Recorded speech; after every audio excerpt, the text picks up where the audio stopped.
Welcome to the GM Yearbook. I'm Matt. And I'm Jim. We're here to take you on a journey through the years as we explore the music in our lifetime and the impact it's had on us and the world we've lived in. Welcome to version 1998. Feels like a long time since we visited the 90s, Jim. Yes. We've already done versions for 95, 97, and 99.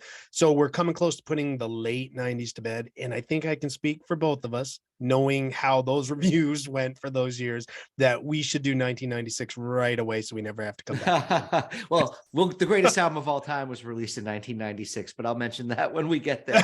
Okay. Yeah, no. 1998 was a really weird year for me. And to go into these 90s years, it is strange to revisit them because I think we came out of the early 90s with such grand music. And in retrospect, now we're realizing how much it fell apart and turned to crap as the decade. Yeah. It just digressed and digressed and digressed until it finishes with TRL. Oh, Jesus. Yeah. But I had to dig around for my five. And once I did settle in on them, I was happy to bring them to the playlist and talk about music today. Before we go too far down the road, we should say goodbye to some people we lost in 1998. We'll start with Tammy Wynette, a true influential legend in country music. She released some iconic country music in the late 60s. I Don't Want to Play House, DIVORCE, and Stand By Your Man.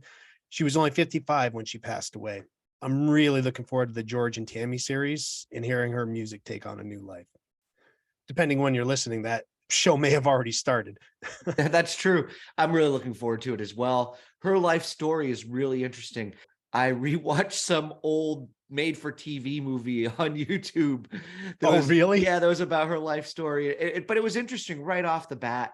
And I read up quite a bit more about her when we did our country music episode a couple of weeks ago. What surprised me the most is how much she contributed, but how little you hear about her today. You have all those outlaws and cowboys that get a free pass for being bad guys back in the 70s, but somehow Tammy never got that free pass. And she deserves that too, regardless of how rough her life got. Yeah, it's usually not too well accepted when it's a woman being a badass. Yeah, she was, though. Especially back then. She was good at it. Yeah, she was. Well, being married to George, you had to be. Yeah. And speaking of iconic performers, Frank Sinatra also passed away in 1998.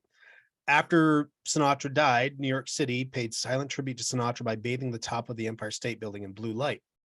And in Las Vegas, another city that Sinatra is known for, the lights on the strip were dimmed and the casino stopped spinning for exactly 1 minute.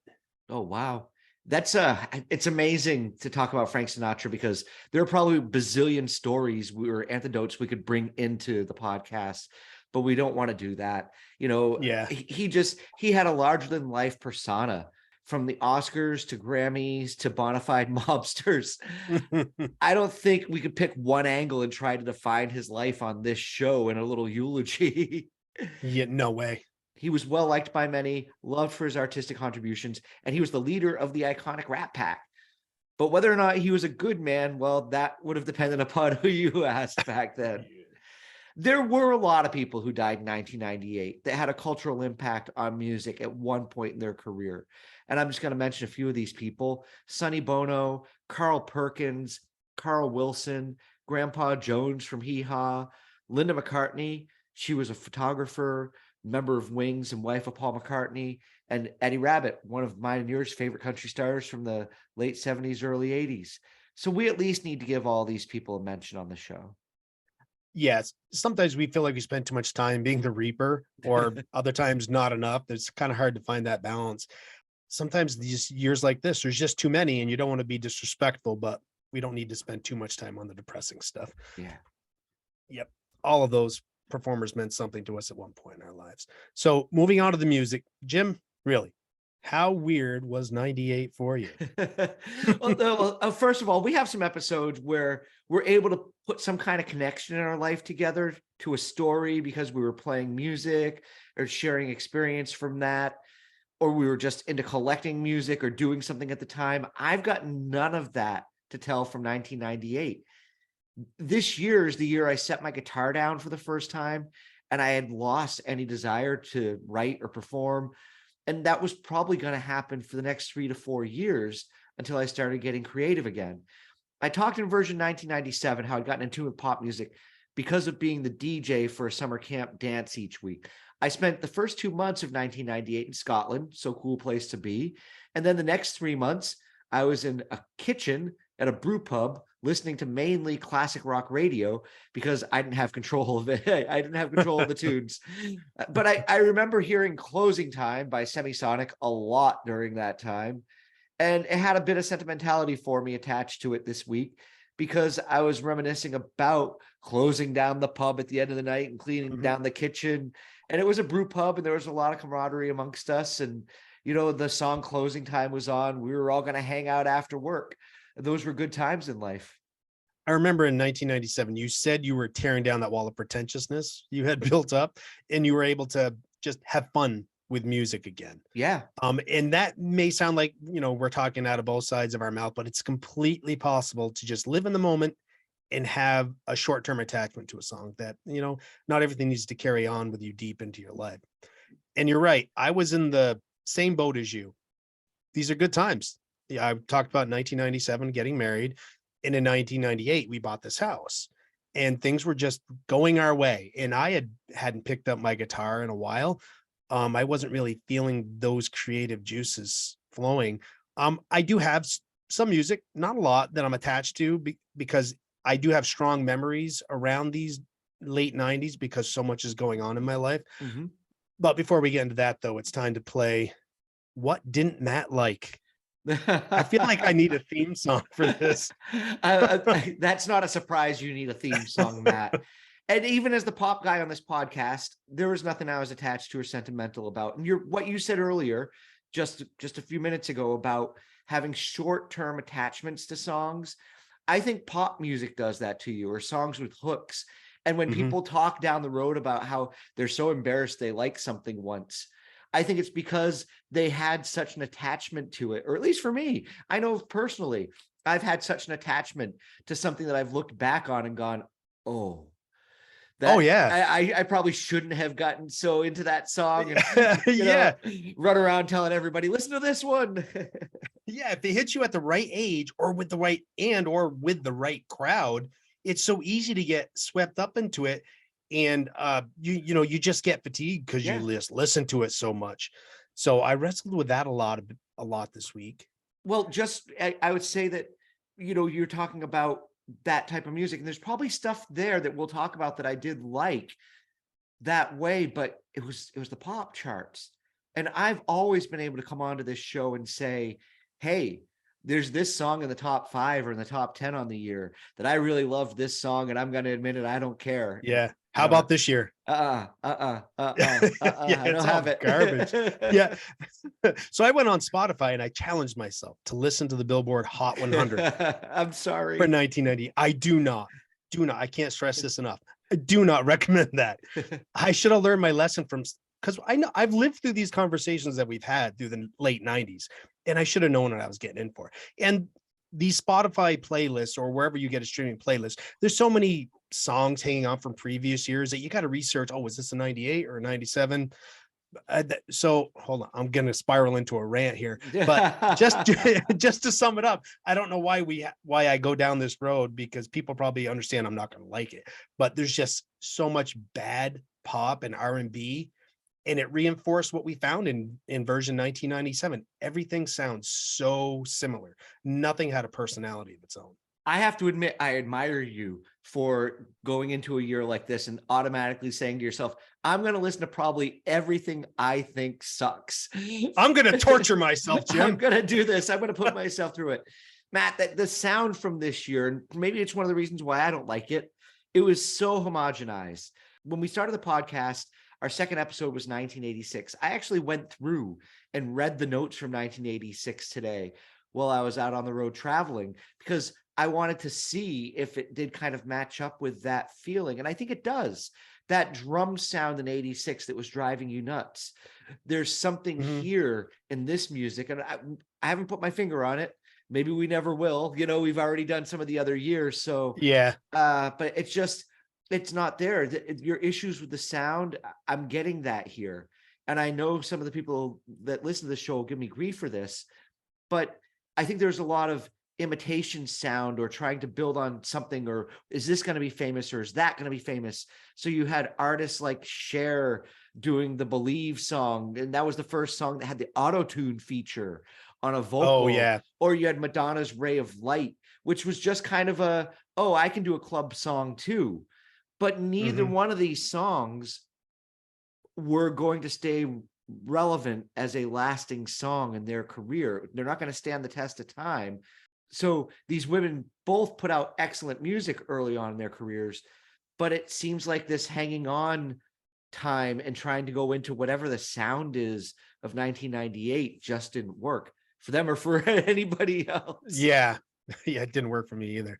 and I have the same, it's like nagging at the back of my brain.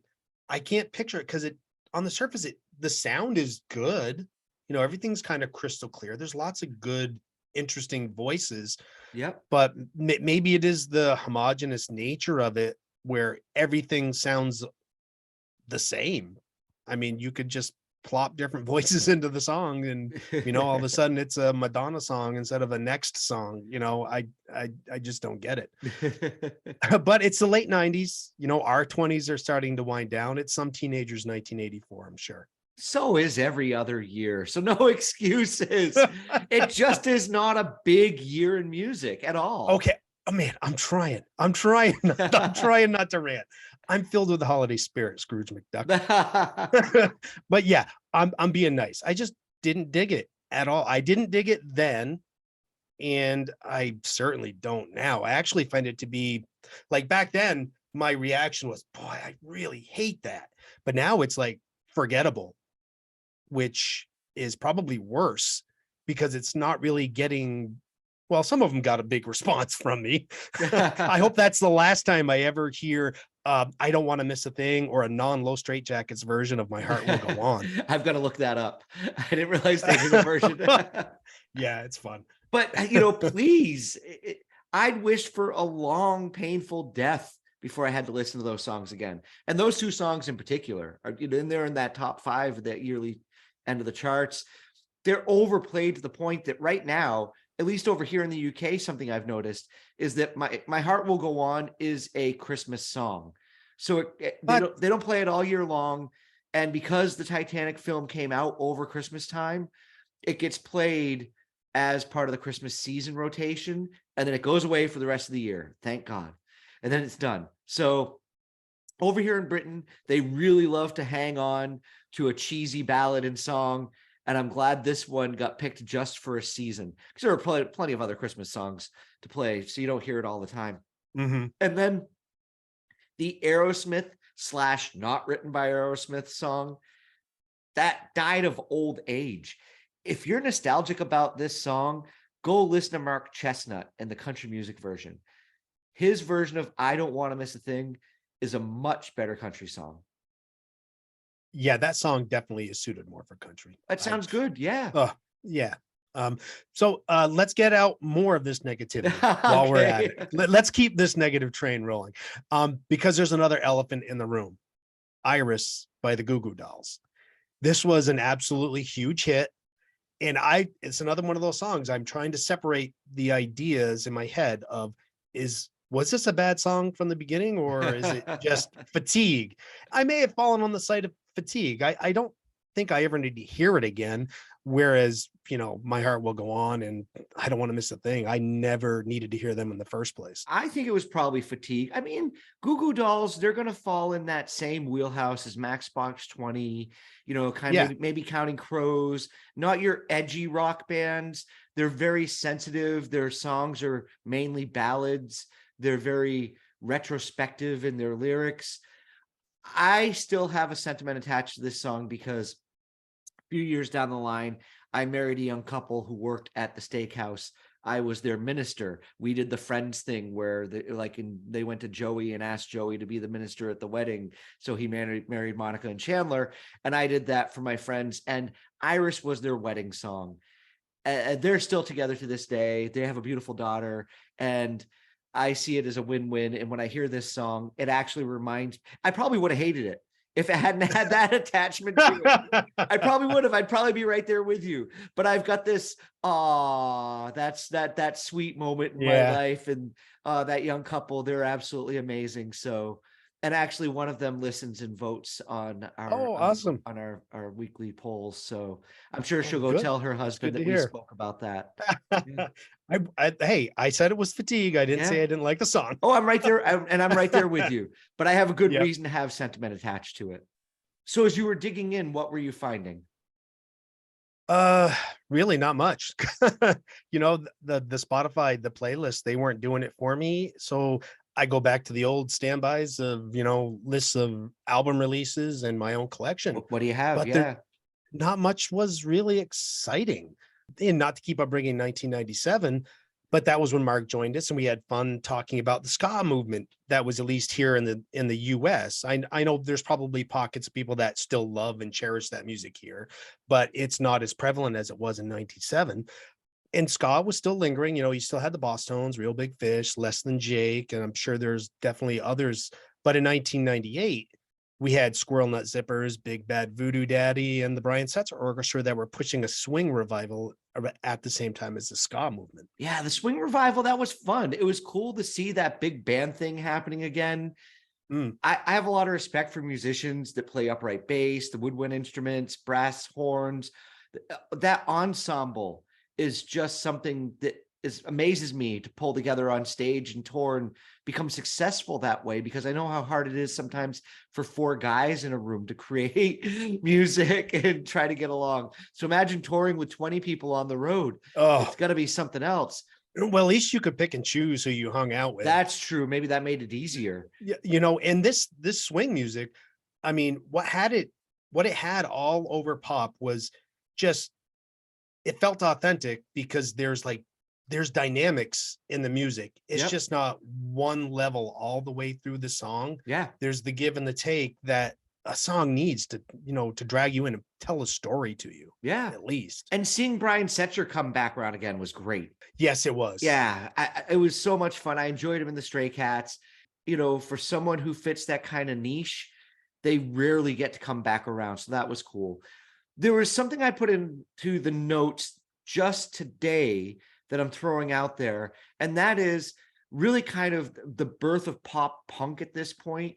When we did 97, I don't think we were at Blink 182 yet. I know we've had Green Day out there, and there was this little band called Goldfinger. We had some pop punk bands. Sponge, I would say, was more like a pop punk band in the 90s. They were kicking around, but Goldfinger was the first one that was almost straight in your face 3-chord songs.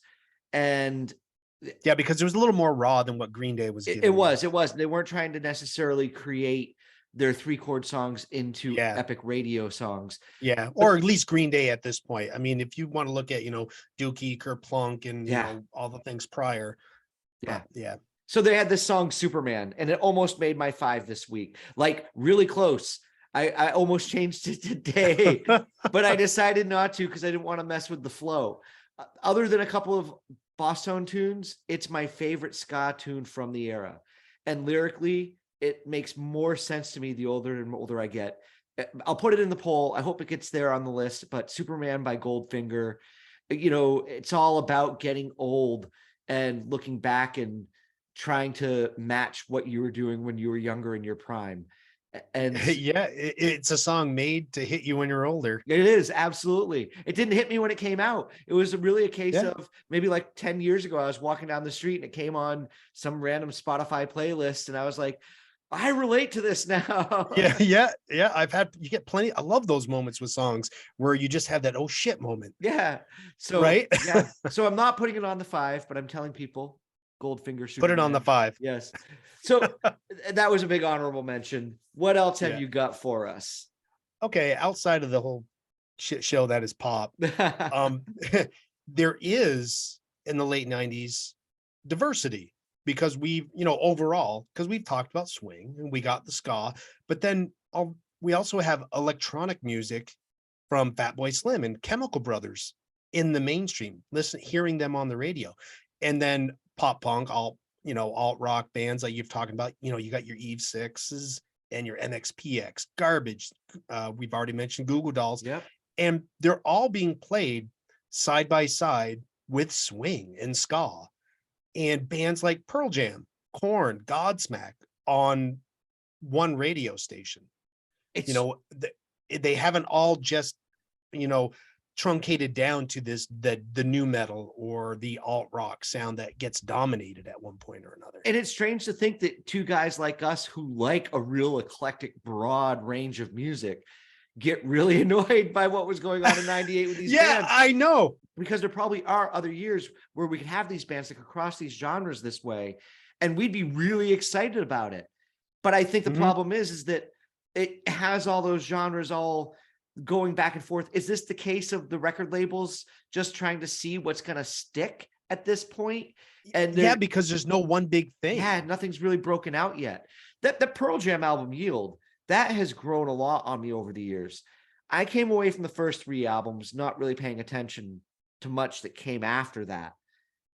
And this album is more adult. I don't think I was ready for it when it came out. As I've gotten older, I've really learned to appreciate it a lot more. And that album really, really aged well. I dropped after, I think Vitology was before that one, right? yeah. And that was when they kind of lost me, because I'm like, this just really isn't my jam anymore. Same for me. And I had Yield. I owned it. I bought it on CD. I remember having it in my collection and not really ever finding that time where I had the need to listen to the Pearl Jam record the way that I had to with the earlier ones.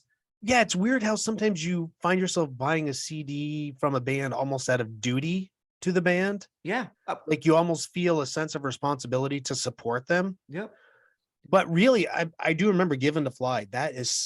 I played that quite a bit this week because that's still a really good song. That and Wish List is a good song off that album. Oh yeah, Wish List, definitely. Good tunes. And when it came to the electronic music that you were talking about, I definitely got into that stuff when I was over in the UK. Fatboy Slim, I think Moby was about to pop out and hit the scene, but he may have had some songs on the radio. I think his album comes out the next year, but in 99, but you get those singles that get released. Yeah, he was hovering and he was around. He just didn't have, mainstream, not quite yet, but he was there.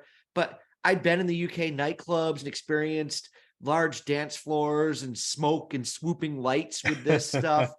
And it was something completely different than anything I'd experienced in Vermont. And when I returned to the States, I enjoyed putting on the Chemical Brothers because it brought me back to those good times. I liked it. Yeah, it was what do we call it? A breath of fresh air. Yeah. I think we both grew up with a generation of people around us, maybe older than us, who absolutely hated the electronica music that was going on in the 80s. Yes. And as it progressed and it advanced, I think by the time it got to the mid 90s, that kind of dance floor music had really matured to the point that you could have a full 3.5-4 minute cohesive song out of somebody spinning record samples. Yeah. And I think almost the time and the place where we grew up, it was almost like, it's almost like it was a masculinity thing. Yes. Yeah. Like it was a hit against your masculinity if you liked electronic music. Don't you dance. Don't you dance. Footloose. One of my absolute favorite bands of the time was Cake. Their Prolonging the Magic album got a ton of back-to-back listens for me, and back-to-back and back-to-back. I would just listen to it on repeat over and over. I really probably annoyed a lot of people. So much that I was really surprised that I didn't end up with anything from it in my list this week. I thought Satan Is My Motor was a shoo-in, but I just killed this album by listening to it too much. I almost couldn't even listen to more than maybe like 30 seconds. And I'm like, oh, not enough time has passed, and I'm really hoping I get that time back because I know how much this album meant to me at the time. I hope you get that time back too. I liked that album a lot, but the minute I saw it was from this year, when I was looking through lists of albums, I stepped back because I knew you had a bigger relationship with it and with Cake, the band. I was just closer to the hits than, really kind of the deeper tracks that they had. Yeah, I remember I was filling out my 5 and I put cake, but then right after a cake, I said TBD. It's, and instead of listing all the songs that were off the top of my head. And I looked at the album and I was like, I know that song Never There from the radio. Yeah, that's a nice tight bass It's a line in that great song bass too. line. Yeah, it is. In the shop at work, we had a radio tuned into a local rock station. They played mostly the classics, but the newer stuff too. This is where I was getting like Bare Naked Ladies, Train, New Radicals, Dave Matthews Band, the Page and Plant, Walking into Clarksdale Yeah. album. Those stations, they would share a few songs with alt rock radio too. Your Lenny Kravitz. I hesitate to say Kid Rock. The Offspring, Marilyn Hesitate Manson, to say Beastie Marilyn Boys. Manson. Yeah, I should hesitate to say Marilyn Manson. But we're all about talking about elephants in the room. And if we're going to talk about shit we hated, then let's talk about Marilyn Manson. Let's do that. A lot of that stuff is still on the radio today. It seems like that late 90s stuff just continued being right. What became Train, Bare Naked Ladies. They've definitely been kept in rotation, even if it's maybe today's version of light rock radio that we had as kids growing up. Yeah, but we talked about this. It's like stuff that came out in this era. It's like it became instant classics. I'm sure Eve 6 was played today on 99.9 The Buzz. I wouldn't doubt it. Would not doubt it. But one of the bands you mentioned, though, I'm going to go to is the Beastie Boys, because I am a huge Beastie Boys fan. And the Hello Nasty album, I got to admit, it's not one of my favorite albums. It's probably their most successful album for sales. It's still a lot of fun.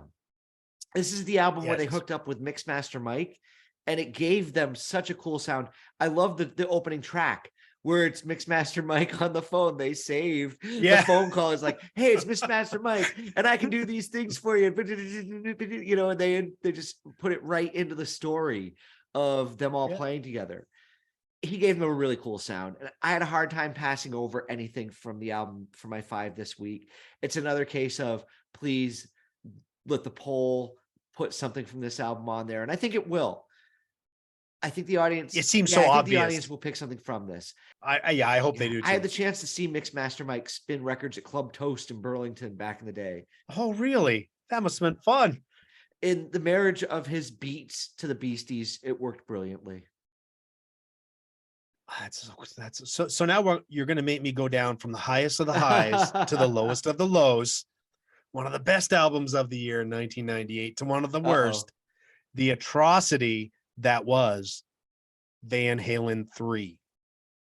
There was so much hype surrounding this album coming out. Extreme's Gary Cherone joined as the new singer. And I don't think the issue was Cherone. I liked Extreme and they had found some success. It just wasn't a good fit. And while I don't want to blame Cherone, but he definitely did sing like he was trying to not be himself. Yeah. I wanted to like this album. I didn't give it any attention back in the day. I wasn't really paying attention to what Van Halen was doing. I think I remember seeing the music video premiere and going, okay, and then moving onward. But since Eddie died, I've gone back and tried to really appreciate everything that he contributed and the great amount of music that he has in his catalog. But I agree with your assessment. This is not a good album. And I don't think it's Gary Cherone's fault. I liked him with Extreme. I think we bonded over Extreme back in the day when we were, teenagers. Oh, hell yeah. We really liked Pornography. That album is probably something we'll eventually talk about on this show. We just haven't hit the year. But on this album, the songwriting wasn't there. It sounds like maybe Eddie was trying to match Extreme and write a bad Extreme album as far as guitar riffs go. I have no doubt that Eddie Van Halen would still be considered, the maestro of electric and this type of metal compared to Nuno Bettencourt. But there are times where I really feel like Eddie's trying to play like Nuno, or he's trying to think outside the box, or what would Nuno do here instead of. There are definite songs on that album where I can hear, maybe it's Gary Cherone's influence. Hey, try this, because that's what Nuno would do. Yeah. Because Nuno is a hell of a guitar player. And then the final song on the album is featuring Eddie on vocals, and it's weird. It's at Mm. first I started listening to it and I was like, oh, you know what? This is just different. And I'm going to listen to it and come up with some excuse for Matt on the show as to why this is. It kind of ventures into that Roger Waters territory, and I was intrigued by it. But 2 minutes into it, it was just repetitive and boring. And yeah, it didn't sail for me. Yeah, and I hadn't made that Roger Waters connection until you mentioned it, and I'm like, oh yeah, he's 100% right vocally. He definitely has some Roger Waters Yeah, vibes yeah. there. And I was drawn into that song at first too, because you could hear the hits on the piano. Yes. Like the attacks. It was all with earbuds in, it felt like it was right next Yeah. to you. Yep. But then, yeah, 30 seconds in, I think it was right around when Gary Sharon came in. I'm like, oh, this song just blows. But can you imagine being in a studio writing and recording these songs and convincing yourself this is good? Listen to Without You, one of Eddie's solos. It's one of his more clean sounding ones.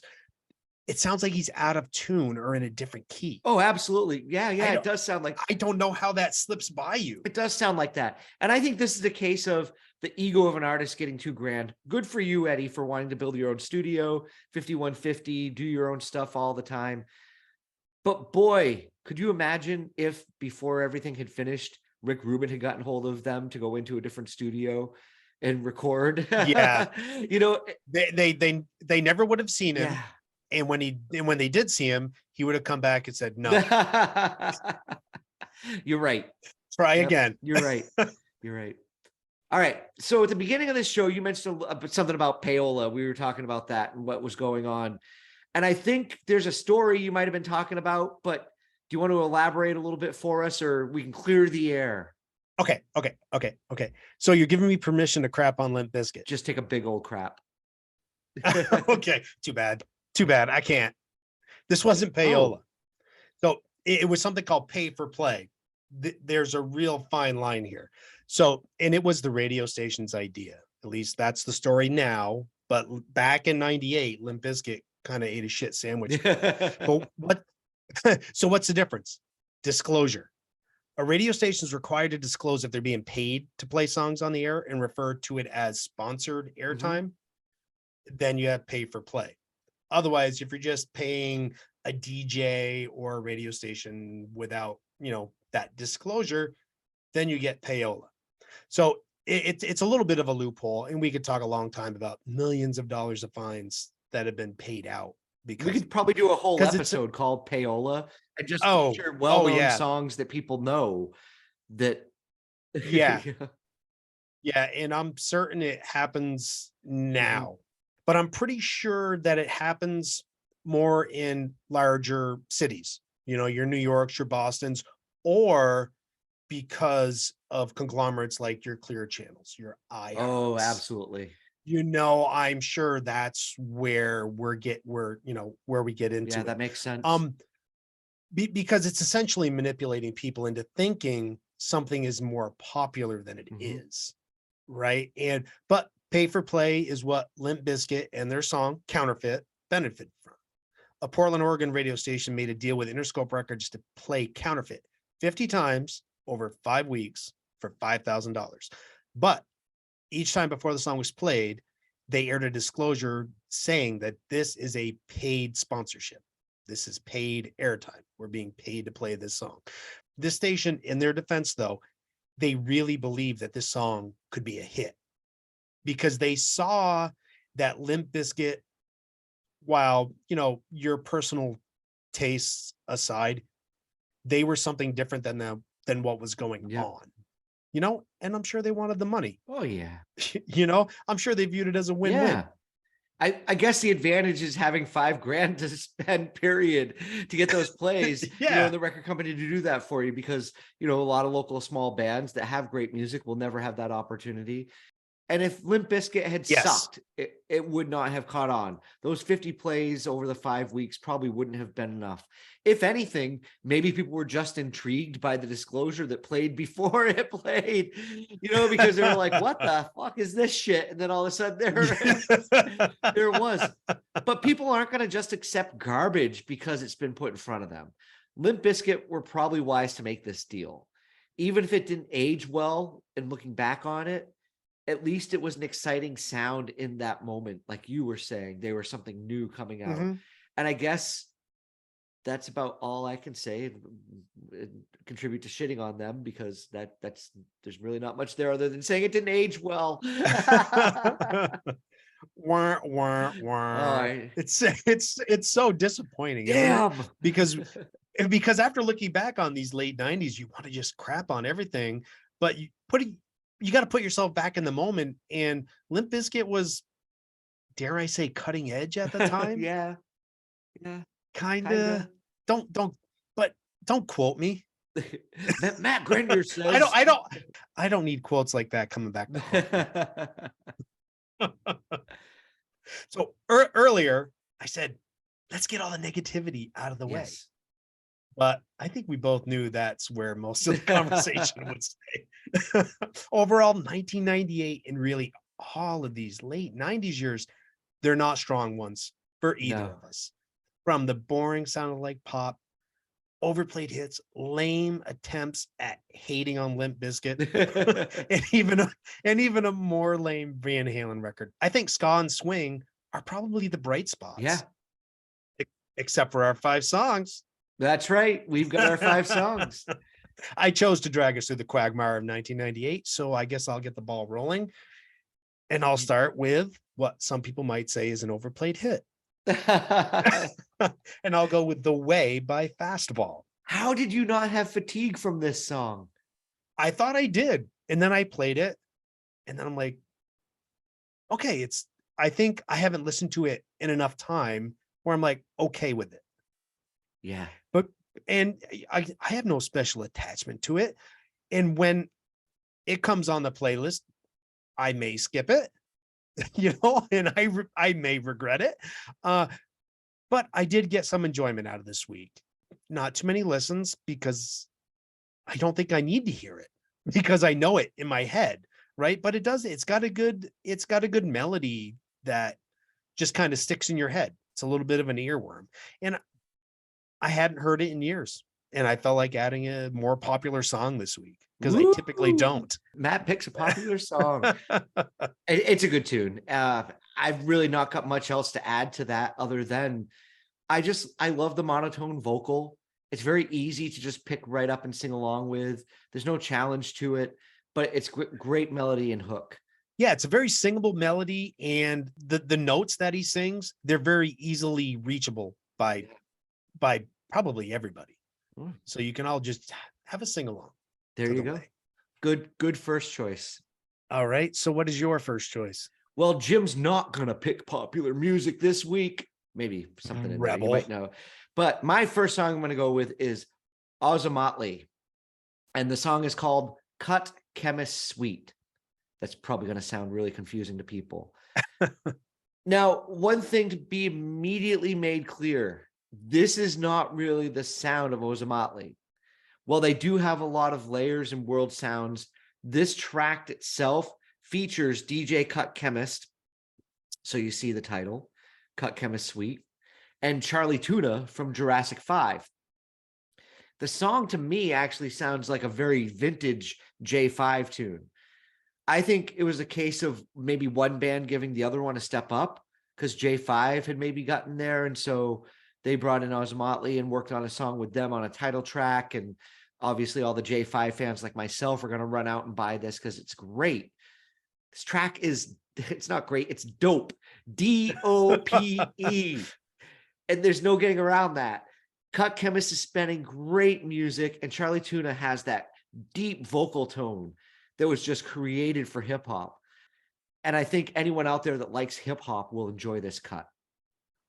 I am so happy I know this exists now. I had never heard of Ozomatli. Yeah. And this sounds like it's from much earlier in the 90s. Mm-hmm. His flow is really cool. And that funk bass riff that is in the song, that is awesome. Yeah, they're good. If it were me, I might have finished on this song because it's awesome. It is that good, but maybe It is. because it's so unique and I want to make a big stamp on it, I'm going to start with it. So Ozomatli, Cut Chemist Suite. All right, Yeah, what is great your choice. second choice? I'm gonna go with Circles by Soul Coughing. Mhm. This is typical Soul Coughing, right? It's laid back, just like the chill, cool attitude in their songs. I love Mike Doty's voice. It's very unique. And for Jim, you have some upright bass that you Yeah, can listen to. I was a Soul Coughing fan. I've seen them live. I enjoyed their shows. They're one of those bands that's a three-piece, very eclectic, very kind of strange in sound at times. Mhm. But if there's one thing I remember that's an absolute about being at their show, is that I danced the whole time. And I find that very interesting when I go back and listen to their music, because it doesn't feel like that kind of music when you're listening to it. But then when you're there, it has that feel and that flow. Yeah, it's almost like not like dancing. It's almost just like letting your body flow and move. It is. There's something to it that's really cool. And this song, I always like Circles. It was a radio hit. Yeah, Matt, here you are coming back with another I know. song. Yeah. Two. It was a big song on the radio in its time. I grew to appreciate this more when I was playing with musicians out and about, and somebody would get up and do a solo acoustic version of it. And my brain went, I didn't realize you could do that with Circles by Soul Coughing. And I learned how to play it. And it's just, and once again, that kind of monotone vocal, anybody can sing it. Yeah. It's accessible to everybody, and it's got a great pop hook. Yes, it So does. well done on your first two choices of Wow. pop. I got Jim's brand of certification, I guess, or approval, I guess we'll say. So, what is your number two then? My number two, I am going to go with the song Baby Britain by Elliott Smith. Elliott Smith is another tragic tale of artists that we've spoken about over the course of the show. I won't go into full detail today. Maybe the year that we cover when he passed away, we'll talk about it. But he was another singer-songwriter who had a lot of inner demons. His music was deliberately pensive and reflective of everyday life. And this song definitely fits into the entire indie pop label. Maybe this was where indie pop kind of came out of. It's got a cutesy piano driving the fun and swinging bass line. I got to play this in a band, and it was so much fun to play. It was almost jazzy. I didn't know that this wasn't a hit song. When I played this in a cover band that I was in, somebody else had chosen it, and I thought, oh, I must have just missed this, because this should have been a radio tune. It Mhm. has everything you need for it to be accessible for people to listen to. Yeah, I'm surprised it wasn't a single because it Yeah. it exactly sounds like what a single should have been. Mhm. So this makes two Elliott Smith songs I know by name. I didn't know what to expect with this one because he can be a little bit of what you don't care for, especially you brought up the whole anything, and it's kind of whispery on a lot of his songs. So I was really curious what set it apart. I just listened to it. It's definitely not what I expected from him. It was kind of upbeat. There's something about that kind of piano part in a song that kind of hooks me in, Yeah, yeah. and I can just listen to it over and over. So just so the audience understands, in 10 more years, people, Matt will accept the whispery stuff. You use the word, so I had to say Yeah. it. Wait till we get to 2008, people. There's plenty of whispers. There's plenty of All right. whispers for Jim to hate. What is your third song? All right, my third one is going to be Dr. Worm by They Might Be Giants. I've never been a huge They Might Be Giants fan, but I remember hearing this song for the first time, and those horns that come in, they remind me of a lot of 70s songs that I would hear on AM radio. Very much a 70s vibe. Kind of like, like Ides of March, how they have that horn beginning. I just enjoyed the playful and happy sounds that they make. I liked it. I enjoyed listening to the song. It reminded me of a 1960s, 1970s British television show theme song. If I could maybe kind of give you what the feel was to it. The horns coming in, it was, yeah, like you talk, it's like turning on an AM radio. There's just something that's very throwback to it. But then I Yes. think the reason why I think television show is because They Might Be Giants are really good with creating a canvas that's visual in their lyrics. Yes. And so that's what this does for me. It's kind of like a Batman, James Bondy kind of theme feel, something going on. But yeah, it was fun. It was good. Good Yeah. choice. And hey, everybody, They Might Be Giants, Dr. Worm was not a hit song. So Matt's back in track. That's right. And it was actually, well, I think it was like a new song off of a live album. Okay. There you go. But yeah, I don't think it was a hit.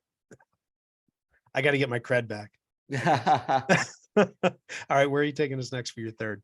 All right. So for my third one, I'm going to go with, and funny thing is, American people are going to be like, oh, I don't know that guy. And this is where my hipster British friends, especially Sandy, they're going to groan when I say it is Robbie Williams. She's the One. I don't know that guy. Yeah. I'm not going to try and give this song much artistic credibility. Robbie Williams was on a run of hits after successfully departing from Britain's biggest boy band of the moment, Take That. I think John even makes a joke about Take That in the 1995 episode, Yeah. you know. So it definitely has a stigma attached to it and him coming from them. I would say though that Robbie Williams stepped away from the boy band in an honorable way, in as much as like Justin Timberlake was able to do the same thing and go out and be successful. So he has that going for him. I do think this is a good pop song, and I like how it's recorded. I like the sound of it, but I've got a sentimental attachment to it as well.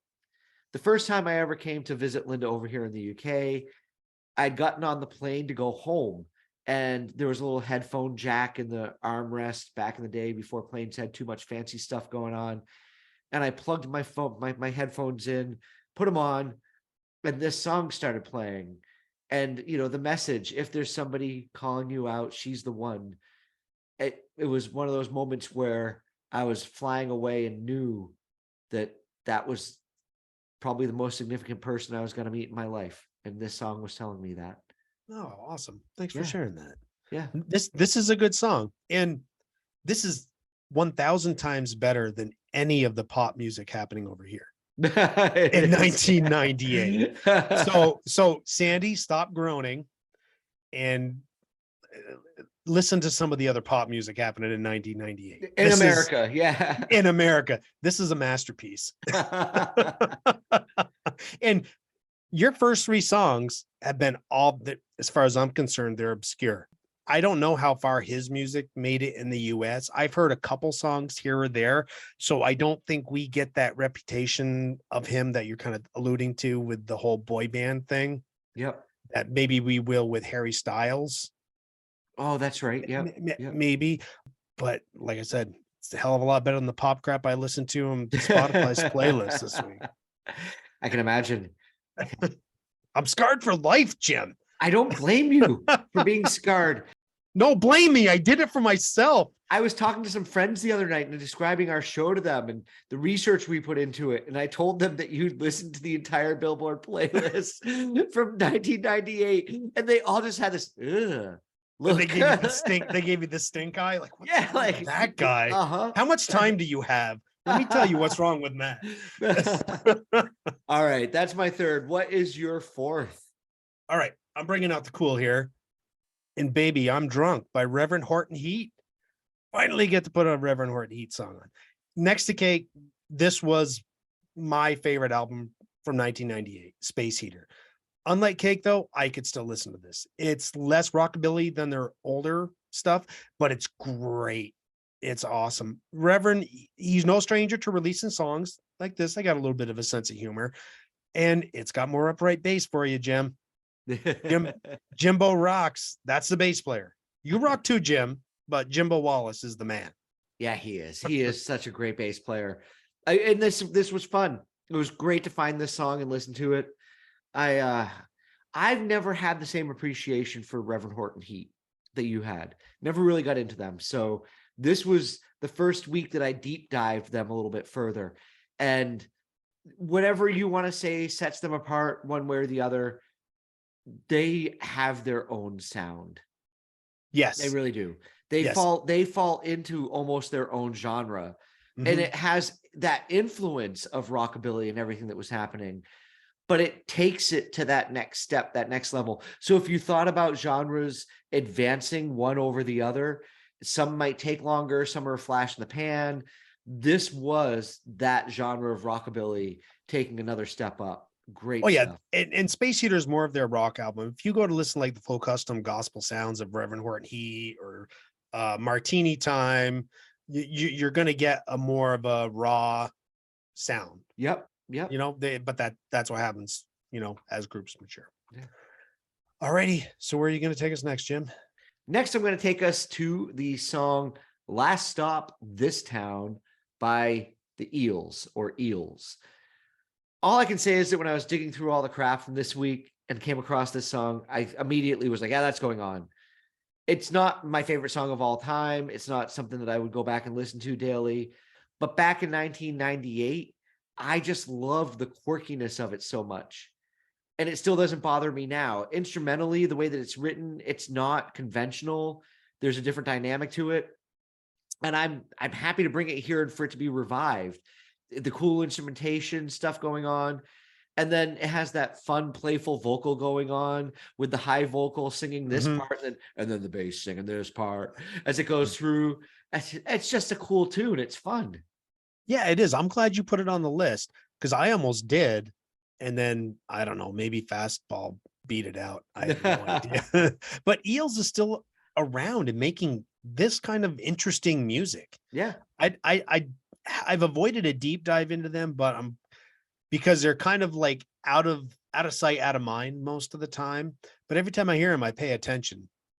They still tour. They're still playing. They play here in Scotland quite a bit every time they're out and about. And I've got friends who are on their way to go see Eels, you know, on the nights that they come around. Yeah, so they're a good band. I got nothing but respect for a band like Eels. Yeah, they're really good. All right, Matt, you got to wind us up. What is your fifth? My fifth is Vodka. Oh no, my fifth song is "Poets" by the Tragically Hip, and I'll lead off with an honorable mention to Bob Cajun. Maybe I should rescind Fastball and add that instead. We've talked a few times about how great the Hip are. Poets is one of my favorite songs by them. There's a shaker or something in the drum beat that is it just sits right in my head and it catches me. Yeah. And Gord, he's always got something interesting to say. And the vocal melody on here is perfect. I love it. It's a good song. And Bob Cajun also. Bob Cajun's their most played song on Spotify. Oh, really? Yeah. So you almost picked their most popular song. It would have almost been a popular tune. The Canadians, eh? They would have been very happy. Yeah. But a great song and a great T-Hip song. And I'm glad you keep bringing T-Hip to the show every once in a while, because they're one of those bands that never really broke out of Canada, but really knows how to throw down a rock song. Yeah. And just straight, without trying to reinvent a rock song every single time, without also sounding like it's gotten stale. Yeah, and they're never trying to do something they don't know how to do. No. You know, they're not trying to reinvent the wheel. Yeah. And that's why everything they do feels real. It just feels authentic. It does. They're just being themselves. Yeah, very real, authentic band. So good stuff. All right, so you're going to close out your five with? I'm going to close my five out with The Offspring, The Kids Aren't All Right. This is going to be controversial amongst my two cool friends, but I don't care. It's weird. The group of guys that I was running around with at the time, for some reason, we kind of poo-pooed The Offspring. Nah, they're not cool. This is cool. And I kind of always would go back and listen to The Offspring when nobody else was looking, like, no, this is cool. This is kind of good. They're a great punk rock band and they write amazing hooks. And this is my favorite song by them. It's absolutely relentless. It starts up like a V8 going 120 miles an hour and it never lets up. These guys always have something interesting to say, most of their songs, and the social commentary about the youth of that time is still relevant today. It's fast, it's full of melody, and it still rocks just enough to not be pop punk. And I don't include them under that umbrella. I think they're just a little bit different than that. Yeah, calling them pop punk, that might be an insult. Yeah. Yeah, because they're definitely not, MXPX. No. I said that name twice in this episode. But something tells me that if you were the right age when this came out, that opening riff would become part of your personal soundtrack. I agree with that 100%. Yeah. That opening riff is great. Yeah. And I also think that if the Offspring had come out with this album and that opening riff in 1991, they'd probably be just as revered as a lot of the other 90s bands. Mm-hmm. They would have been. Yep, I would agree. Yeah. So there we go. Are you happy to be done with 1998, Matt? Oh, geez, I can't express my happiness enough. It was not the worst year for us to cover, and we were at least out of the 2000s and not swimming in a sea of something we had no clue. Yeah. Yeah, it was more just we had aged out. Yeah. There's just not a lot of emotional attachment. That's pretty much where it is standing. So we're finishing up this show. As we finish it up, we always announce the next episode. So we will be leading towards Christmas. And I think we should throw together a little Christmas special for everybody, even if it's like the Thanksgiving show and it's a shorter episode for people to have time to listen to over the weekend. I think it's something that we should do. What do you think? I feel like you're revving me up to have a rant. No, we'll try to have the right kind of Christmas show. Okay. Yeah. The kind where Matt comes down and does still enjoy watching his boys unwrap the presents, even if he does. And he does like the food and he does like, all of that stuff. Maybe I'll buy myself a Star Wars toy and wrap it up so I can open it on air. Just maybe not the music. Yeah. So are you ready to do our Christmas episode then? I have no choice. I'm going to be. All right. So we're going to do the Christmas episode next. And we don't know. We'll let you know when the show starts. We're going to chat this week. Maybe it'll be about Christmas music. Maybe it'll be about releases that come out Christmas week. We can talk a little bit about the Christmas #1 phenom that happens over here in the UK. I think that'll be fun to talk about as well. That could be fun to talk about because that would be something for non-UK listeners to learn about. It would be. And I think it'd be something for the US to get involved in and have fun with. Yeah, and say and flip that middle finger up to everything that's popular and say, no, we're tired of you jamming something into our ears that we don't want to hear. Well, we will talk about how that happened over here in the Christmas episode. That's a tease. That is a tease. All right, Matt, it's your turn to wrap the show up. All right. Thanks, everybody, for listening to the Jam Yearbook. Thank you for listening to version 1998. I hope your experience was better than ours. I am Matt, and that is... I am Jim. Peace, love, and podcast.